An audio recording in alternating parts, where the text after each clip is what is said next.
Welcome to this video. This is going to be a video about one of the biggest questions that I get asked when I talk to business owners and business managers during kind of our introduction sessions and when I'm explaining the concepts or the frameworks that I'm using in building automated ClickUp systems. And one of the biggest questions that people ask, and this actually happened just last week, when this lady asked and she said, well, Ilya, if we were to focus on one process at a time, and again, this is one of the main concepts that I'm kind of bringing and I'm trying to explain to people when it comes to implementing automated ClickUp systems, is to focus on one process at a time, build it first, and then move on to the next thing. So if we were to focus on one process at a time, does it mean that it will take 3 years for us to build all the automated ClickUp systems that we want to build? That's a very reasonable question. I think many people have that question, again, of how much time it actually takes to build all those systems, and will it take really 3 years to build all of them? So this is going to be the video of me trying to explain how to approach this and how much time it actually takes to build the automated systems in your business. But before we dive into the timeline of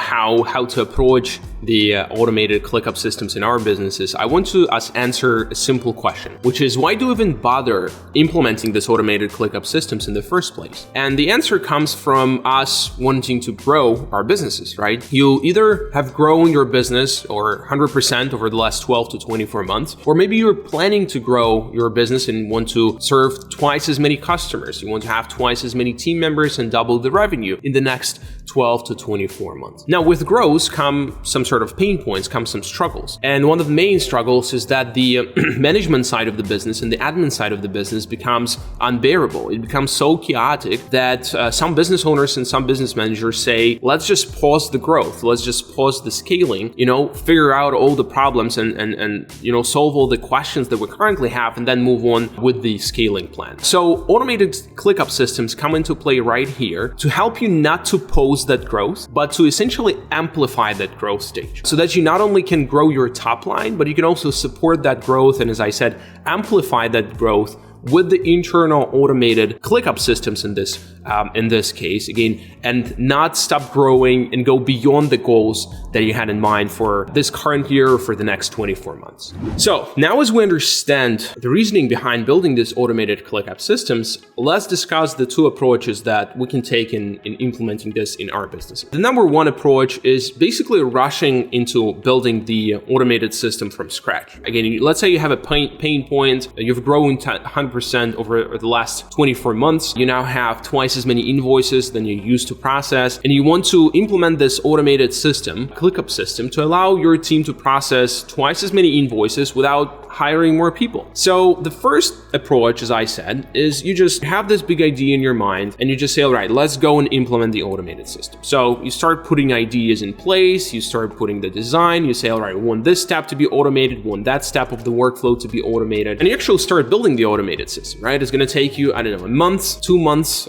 sometimes can take 3 months to build a system depending on the complexity, but you're investing money into building this automated solution from the very, very beginning. And again, as soon as the system is ready, let's say in a month and 2 months period, your team starts using it, and only then you can see the result of how well it's working and if it's working the way you want it to work. What I suggest is taking a little bit different approach, and which is the second approach that we're going to discuss, which is building the manual system first and then moving into the automated system later. So it's kind of a two-step approach instead of a one-step approach that we discussed previously. And what's the main difference? The main difference here is that instead of rushing into building the automated system first, what you do, you build a manual system, ClickUp system in the first place. When you're doing this, it works essentially as a proof of concept. You want to test how well you're doing the work, because as I mentioned at the beginning of the video, the way automation works is essentially multiplies the good aspects as well as the bad aspects of your process or the way you are doing work. So instead of rushing and building the automated system, what we want to do first, we want to build a manual foundation. We want to test it together with our team and understand that the way we do work manually actually makes sense and actually is good enough. And then after that, we're going to automate the specific parts of that process, and again, which will become the automated ClickUp system for, let's say, invoice processing. So the second approach, now the question becomes obviously, as the question for this video,